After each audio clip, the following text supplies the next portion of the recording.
Hey everybody, and Tony here, back in Berlin with a review of John Neumeier's Tatjana, which I saw last night at the Staatsoper Hamburg. The conductor was Gerrit Kiest. The production, sets, costumes, and choreography were done by John Neumeier, and the music was composed by Lera Auerbach. Now, for those of you who grew up with Eugene Onegin as both the very famous operatic version composed by Pyotr Ilyich Tchaikovsky and the original novella written by Alexander Pushkin, you might end up being very surprised that there is also a ballet version which first premiered at the Staatsoper Hamburg back in 2014.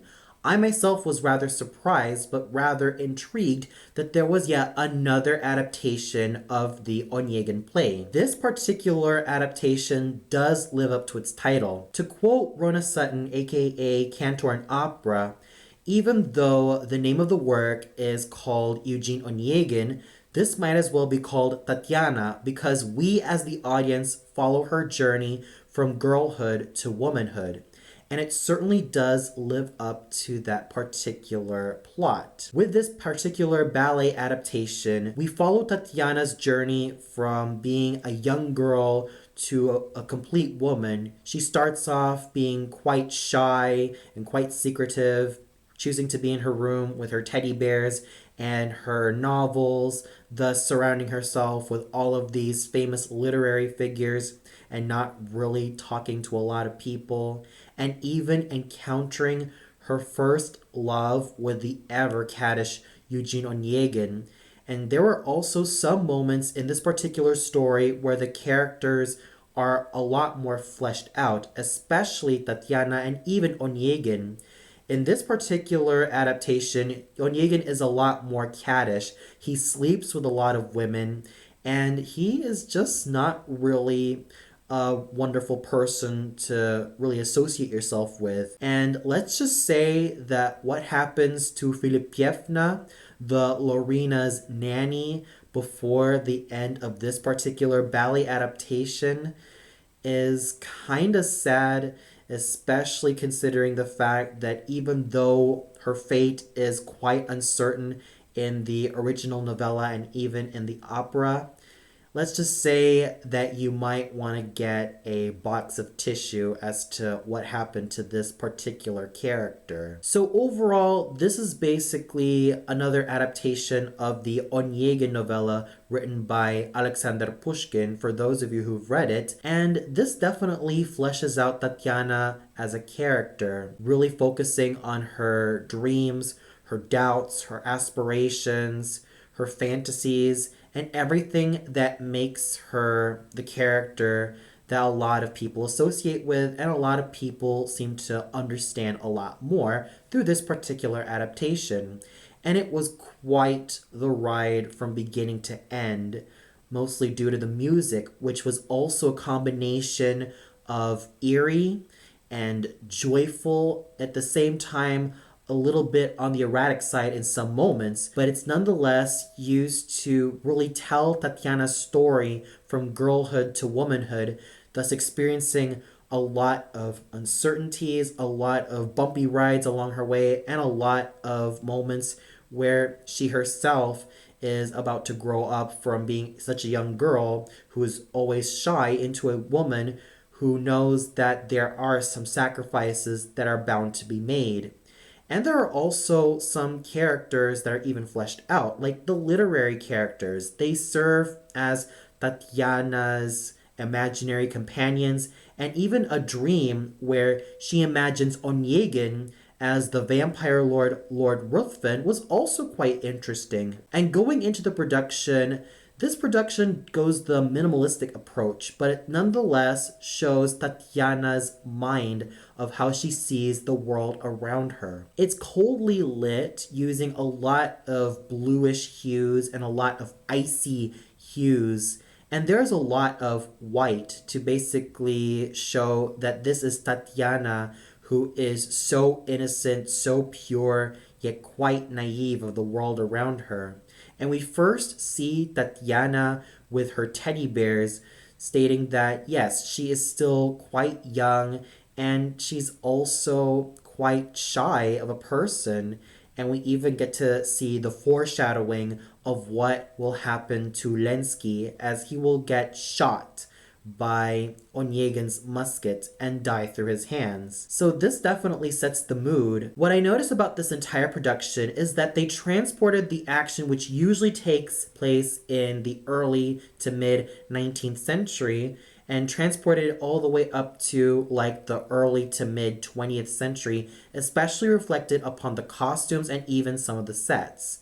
What I notice about the costumes is that instead of the usual garb that a lot of people wore in the 1800s, we got a lot of garb that a lot of people wore during like the 1900s all the way up to the 1950s and even all the way up to probably the 1960s at the latest, which is really interesting, but is nonetheless really, really gorgeous to look at, especially considering the great array from the very colorful costumes of the nobles all the way up to the bright colors of the country folk and even the literary figures of Tatjana wearing all white, which was quite fascinating. So overall, the production and costumes really do give us a good idea of who Tatjana is as a person, and even though the sets may not be the most elaborate, it doesn't skimp the fact that this is basically how Tatjana sees the world around her. From her literary figures coming to life, to a lot of the flashbacks that she has, and even to some of the premonitions that she has for the future. They are all well represented here in this particular production. And now we get to the dancers, starting off with Helena Boucher as Tatjana. And Miss Boucher has a very great technique as a dancer. First of all, she is quite youthful on stage. She's very gorgeous, she's very lovely to look at, and she is very agile. And she manages to capture Tatjana's innocence, purity, and the bewilderment of the world around her very, very well. And her transition from being a shy young girl all the way up to a nervous and even more uncertain young woman was also something to behold, and she was a very fine actress. There were even some moments in which she also had to dance barefoot, which was really amazing, and even with one shoe and one foot completely bare, which was equally as amazing, and I really love to see a lot more of this particular ballerina. Then we go to Edvin Revazov as Onegin, and even his cameos as Lord Ruthven the Vampire. And his portrayals of both Onegin and Lord Ruthven were very, very well done. He was ideally caddish and wonderfully agile on stage, and his chemistry with Helena Boucher as Tatjana was extremely palpable. You could feel the heat going on between these two, especially what happens during the ending. And my word, the way they performed during the ending was extremely volcanic, and it is enough to really put you on the edge of your seat. And as a solo dancer, Revazov holds up wonderfully. He was a magnificent figure on stage, and he really knew how to bring out the caddishness of Onegin. Alexander Trush's Lenski was boyish and extremely charming. Not only did he act the role wonderfully, boyishly, and charmingly as he did, but he moved around the stage like a gazelle, which was very awesome. And the duel between Onegin and Lenski was also very palpable. You could feel the fear in his eyes, and you could feel the determination in Onegin's eyes, and you could definitely feel that these two are about to have it coming one day. But more than anything, the youthfulness, charm, and vivacity that Alexander Trush's Lenski had to offer was extremely inviting. Mark Hubertes Saretsky was handsome and dashing as he moved around the stage like a gazelle, and he really knew how to play nobility with the best of his abilities, and he did the part wonderfully with such pure abandon. Carsten Jung as Prince N was equally as fascinating, and he really knew how to give such a presence with this particular nobleman.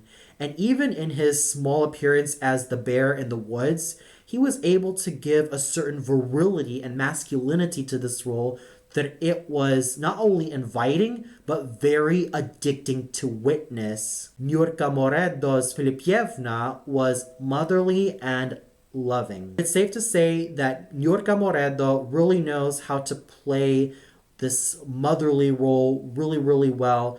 And she was also a very fine dancer. I also have to give loads of kudos to Leslie Heilman, who was able to give Olga her plucky girl nature and even an innocence that comes from a naivete of the world around her. And she was able to make Olga a very fun-loving and kind of an impish person. But she was nonetheless very fun-loving and just a lot of fun to witness. She was another star on stage, and her chemistry with Boucher as the sister act was really, really well done. And she was really, really gorgeous. She looked really lovely on stage, and she did her role with such lovely attention to details, and she was just heavenly to witness. There was also some superb dancing performed by the likes of Haley Page, Florian Pohl, Karen Azatian, Florencia Cineato, Emilie Mazon, and Jacopo Bellussi. And let's not forget about the Corps du Ballet from the Staatsballet Hamburg. They were all excellent, and they contributed so handsomely to the entire production. So overall, all the ballerinas and danseurs were at their peak form. They were excellent in every single way, and they managed to really move the story along with their superb performances. And the conducting done by Garrett Keast was equally as well done. He managed to really pay close attention to the text. He gives each moment an appropriate amount of tension, and he really knew how to play along with the musical text very, very well, and he handled Miss Auerbach's music with such finesse and his own sense of individuality, thus making the music breathe and thus leading everyone along with his fine hand. So overall, this was definitely a way to wrap up my stay in Hamburg with really great soloists, a great corps de ballet, and such really interesting music from Lera Auerbach, great choreography done by John Neumeier, and fine conducting done by Garrett Keast. One can tell that this was definitely a great way to close off my journey in Hamburg. And for those of you who saw this particular production, what did you think of it? Was there a danseur or ballerina that stood out to you the most? Did you really love the entire ballet? Or did you feel like there were some moments that didn't really hold up to you so much? Comment below and let me know.